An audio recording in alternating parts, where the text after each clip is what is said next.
दोस्तों, पढ़ाई बहुत ज़रूरी है। जब हम किताबों से पढ़ते हैं ना, तो हमें बहुत कुछ सीखने को मिलता है ना?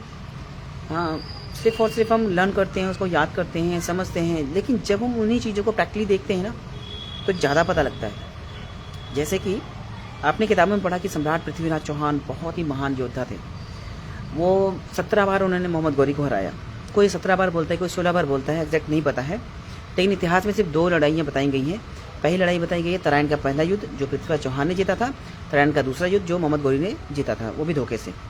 तो ये बताया गया है। लेकिन जब हम उन सभी जगह पर जाकर महसूस करते हैं ना, तब पता लगता है कि हाँ, ये हुआ क्या था। असल में मैंने जिस हिसाब से पढ़ा है, मैंने जो एनालाइज़ किया, मैं अपना ओपिनियन बताऊँगा आपको कि सम्राट पृथ्वीराज चौहान एक बहुत ही न्यायप्रिय शासक थे और बहुत ही अच्छे राजा थे, जिन्होंने दिग्विजय भी की थी। दिग्विजय के दौरान उनका सामना हुआ था महोबा के आला और उदल के साथ। हाँ, लड़ाई बहुत अच्छी, बहुत ज़बरदस्त चली, बहुत ही बढ़िया, क्योंकि महोबा पे जो आला उदल थे, बहुत ही महान योद्धा थे। उस समय के ये 3 महान योद्धा गिने जाते हैं, आला उदल और सम्राट पृथ्वीराज चौहान। ये 3 महान योद्धा गिने जाते हैं। तो देखिए, महान योद्धाओं की अगर लिस्ट हम देखें तो बहुत ही अच्छी जगह पर है कि तराइन के प्रथम युद्ध के अंदर में है, पृथ्वीराज चौहान ने मोहम्मद गौरी को बड़ी बुरी तरह से हराया। मोहम्मद गौरी ने फिर उसके बाद दोबारा हमला किया, जयचंद ने उसकी मदद की और उस समय जो है पृथ्वीराज चौहान को धोखे से हरा दिया गया और उनकी आंखें तक फोड़ दी गई। वो अपने साथ गजनी ले गया उनको, सम्राट पृथ्वीराज चौहान को, और वहाँ पर उनकी आंखें फोड़ दी।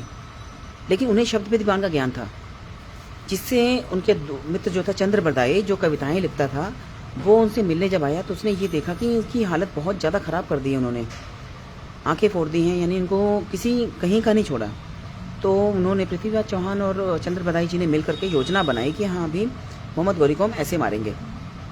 तो उसने सुल्तान से कहा जा करके कि सुल्तान, मेरे सम्राट के पास तो बहुत सी कलाएं हैं, उनमें से एक कला ये है कि वो आवाज़ सुनकर, ध्वनि सुन करके वो तीर चला सकते हैं उसी दिशा में और वहीं पे निशाना लगेगा। तो पहले तो गौरी बहुत हंसा कि नहीं, ऐसा संभव ही नहीं है, ऐसा कैसे हो सकता है, ऐसा कौन कर सकता है, ऐसे बड़ी बातें उसने बोली। लेकिन फिर वो कहता है कि ठीक है, हाँ, अगर ऐसी बात है तो हम देखेंगे ज़रूर। तो वो राज़ी हो गया।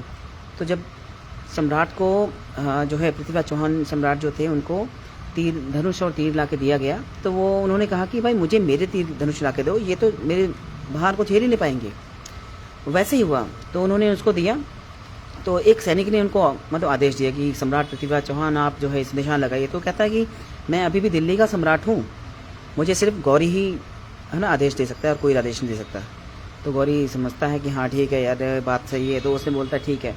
तो उसने जैसे ही आदेश देने की कोशिश की ना, उससे पहले उसने परखने की कोशिश 2-3 जगह पर ट्राई किया, तो उन्होंने बिल्कुल सही जगह निशान लगाया। तो उसके बाद उन्होंने कहा कि चंद्रबरदाई ने कविता पढ़ी कि 4 बांस 24 गज, अंगुल अष्ट प्रमाण, ता ऊपर सुल्तान है, मत चूको चौहान।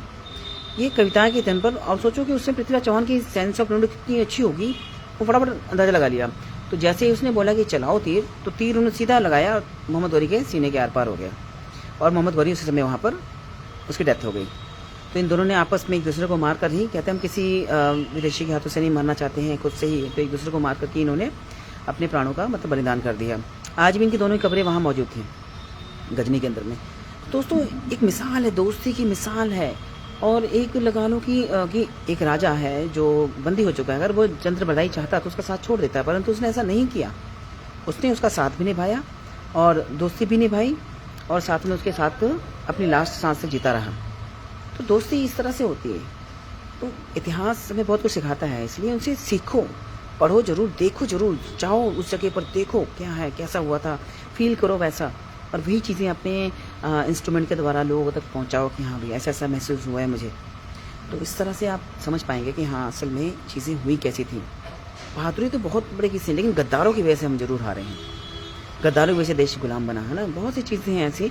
तो मीर जाफ़र हो गया, जिसने शुरुआत करवा दी थी, अंग्रेज़ों ने यहाँ पे सत्ता अपनी कायम कर ली है ना, ऐसे ऐसे करके। तो बहुत से गद्दार हैं, इनके नाम अगर मैं लेने लगूँ तो फिर ये वीडियो कम पड़ जाएगी, क्योंकि बहुत चीज़ों का पता है।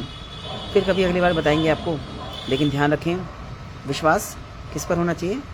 खुद पर और ऊपर वाले पर। योद्धा तो आप खुद भी हैं, बहुत महान योद्धा हैं। तो इन सभी की जीवनियों से सीखें कि इन्होंने अपने जीवन में क्या क्या किया था और उनको अच्छे आदर्शों को अडॉप्ट करें और आगे बढ़ें। ठीक है, ध्यान रखना सभी के सभी। सभी को जय श्री राम, राधे राधे।